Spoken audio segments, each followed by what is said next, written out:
The only way for the Vikings is through Green Bay and Lambeau Field on Sunday night. They're going to need some help, but first they have to help themselves. They got to beat the Packers, which isn't going to be easy. It's potentially going to be one of the coldest nights ever for a regular season game at Lambeau Field. Temperatures in the low single digits. Packers are 6.5-point favorites with an over-under of 47.5.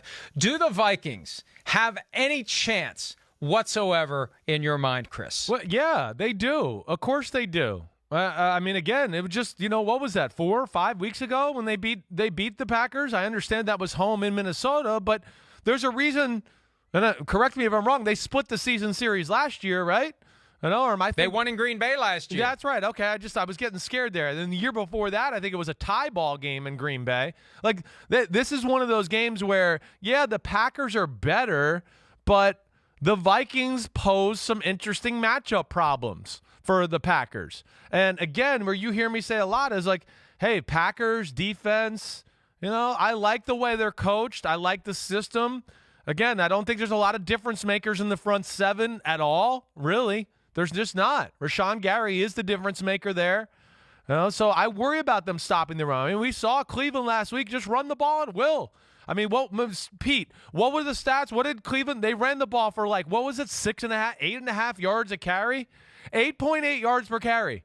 I mean, Minnesota's going to be able to run the ball on them. And then, of course, we know that happens, to your guy Kirk Cousins. He starts tearing you up with play-action pass. Now, it does stink there's no Thielen, so Green Bay will be able to take extra attention to Justin Jefferson, but they do a good job of getting Jefferson the ball regardless. I expect Rodgers to move the ball and do all that. I'm going to pick them to win the game, of course, but I'm not going to pick them to cover. I'm not. 6.5 is too much for me. I'm going to go 24-21 Packers. And that's odd to the extent that the 6.5-point spread is the Vegas indication of they don't know what's going to happen. How do you not know what's going to happen? I think the Packers win this game, and I think they do cover. I'm going 30-17 again. I like that score this week.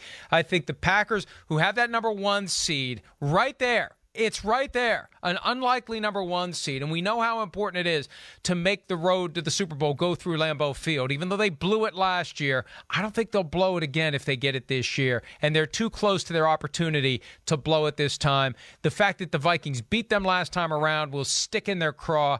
I like the Packers to win this one convincingly. I think the Vikings are in the process of falling apart. The stuff last week with Justin Jefferson calling out the team for not having energy in the first half, for the play calling when they get to the red zone.